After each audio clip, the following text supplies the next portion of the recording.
Bonjour chers camarades boursicoteurs, j'espère que vous allez bien. Lorsqu'on parle de gestion de portefeuille, on parle souvent de diversification. Et cette diversification, elle se traduit en termes de nombre d'actions ou de secteurs dans lesquels vous êtes investi plus souvent qu'autrement.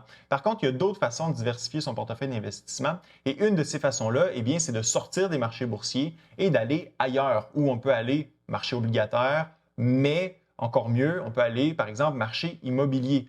Dans le marché immobilier même, il y a plusieurs types d'investissements, dont l'investissement dans des terres agricoles. C'est un type d'investissement qui n'est pas très souvent discuté, mais vous seriez surpris du rendement que vous pouvez obtenir par l'achat d'une terre agricole. Donc, il y a plusieurs données qui sont mises à la disponibilité pour calculer le rendement de ce genre d'investissement. Alors, c'est ce que je vous propose dans cette vidéo, c'est-à-dire d'explorer l'investissement dans des terres agricoles.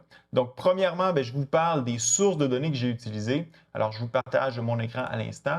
Une de ces sources de données, eh bien, c'est la Financière agricole du Québec qui publie habituellement à chaque année, donc le plus récent bulletin a été publié en 2021, un rapport des transactions qui ont été effectuées du côté des terres agricoles. Donc, je vous donne un exemple de rapport qui a été publié. Donc, celui-ci date de 2014. Donc, on vous présente la valeur à l'acre des terres en culture et des terres agricoles. Donc, deux choses ici. Qu'est-ce qu'une terre en culture? Qu'est-ce qu'une terre agricole? Les terres en culture, ce sont les terres qui sont cultivées, donc c'est-à-dire qu'on produit des produits agricoles. Les terres agricoles, eh bien, ce sont les terres en culture plus les autres terres qui ne sont pas en culture. Qu'est-ce qu'on comprend là-dedans? Les érablières, les boisés, les terres en pâturage. Donc, c'est le prix de ces terres-là qui est aussi inclus dans le prix qui est à l'hectare. Qu'est-ce qu'un hectare? Eh bien, ça représente environ 107 000 pieds carrés. Donc, ça vous donne une idée de qu'est-ce que ça peut représenter comme superficie. Alors, vous pouvez voir aussi, donc ça ici, c'est le rapport de 2020, la croissance annuelle des terres en culture ou agricole. Pour ce qui est de mon calcul, de ma comparaison que j'ai réalisée, j'ai utilisé le prix ou la croissance des terres agricoles, celle qui englobe à peu près toutes les terres qui entrent dans ce type de transaction, parce que, justement, l'éventail est plus grand et ça permet de donner une meilleure idée de quel est le prix à l'acre de ce genre de produit. Donc, vous voyez que la croissance, 18,7, 9,3, 14,7, 6,1 par année. C'est une croissance qui est intéressante. Bien sûr, vous devez vous douter que la valeur des terres agricoles n'est pas la même en fonction de la région dans laquelle vous achetez votre investissement. Il n'y a pas de surprise là-dessus. Donc, vous pouvez voir ici avec cette carte-là et les codes de couleur. Donc, plus c'est foncé, plus ça coûte cher. Et les régions dans lesquelles ça coûte le plus cher, ce sont les régions qui sont près de Montréal. Montérégie-Est, Montérégie-Ouest, Lanaudière, où on peut retrouver des terres qui se vendent à tout près de, et même plus que 30 000 l'hectare. Et les régions dans lesquelles c'est le moins dispendieux, eh bien, vous avez l'Abitibi-Témiscamingue, le Saguenay, le Bas-Saint-Laurent, où vous pouvez avoir des terres pour moins de 5 000 Donc, on peut bien sûr comprendre que plus les terres sont fertiles, plus les terres coûtent cher. Donc, dans la vallée du Saint-Laurent, c'est là où on retrouve les terres les plus fertiles et plus on se trouve près d'un bassin de population important, plus les terres coûtent cher parce que la demande est plus élevée. C'est le cas à Montréal, c'est le cas à Québec. Maintenant, une autre source de données que j'ai utilisée pour calculer la croissance d'un investissement dans les terres agricoles, eh bien, c'est les données de Financement agricole Canada. Donc, eux aussi publient des données sur les transactions immobilières qui ont rapport aux terres agricoles. Par contre, ce sont seulement les terres en culture qui sont répertoriées. Alors, donc, tout ce qui est là, boisé, érablière, etc., ça ne rentre pas là-dedans, mais quand même, ça nous donne une bonne idée de ce que peut valoir une terre agricole dans chacune des provinces au Canada. Et ici, bien sûr, vous avez à l'écran le Québec. Et encore une fois, ça démontre que les terres tout près de Montréal, tout près de Québec, sont celles qui sont les plus dispendieuses. On parle de plus de 25 000 l'acre à Montréal et plus de 10 000 l'acre à Québec. Et oui, vous m'avez bien entendu, ici, on parle de dollars par acre.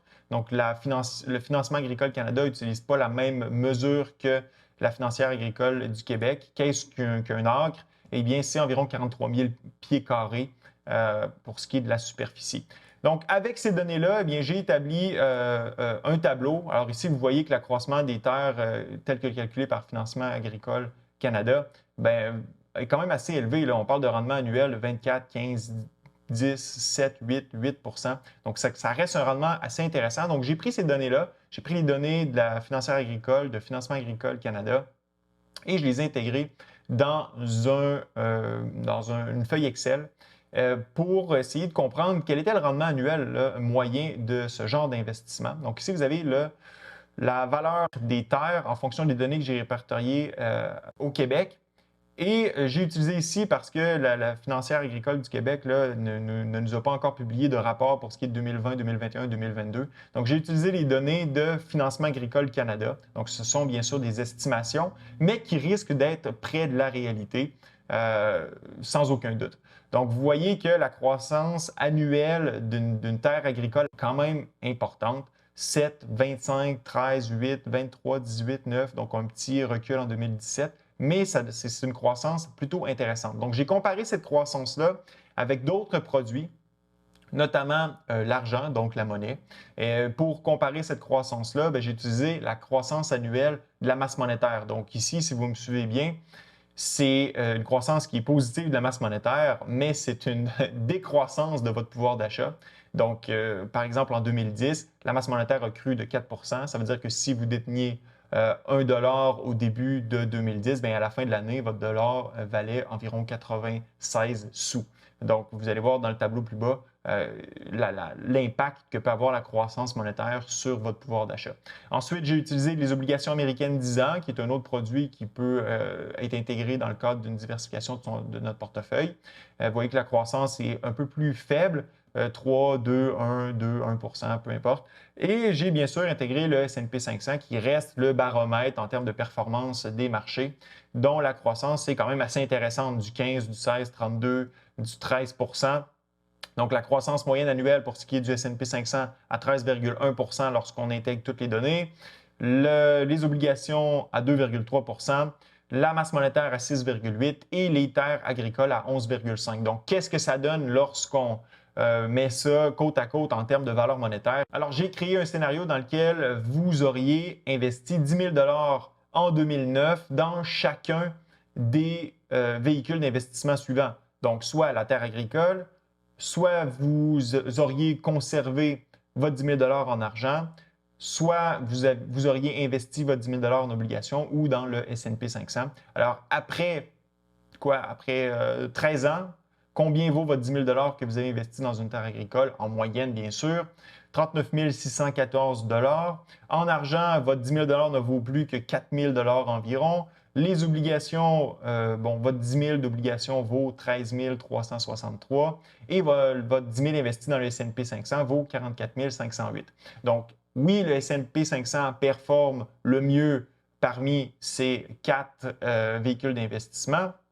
Par contre, les terres agricoles ne sont pas très loin derrière à 39 614 en termes de transformation de votre investissement de 10 000. Donc, on peut le voir ici sur le graphique. On voit que les terres agricoles, la croissance est assez linéaire, alors que sur le S&P 500, la croissance est un peu plus volatile, quoique au bout de la ligne, vous faites plus d'argent avec le S&P 500.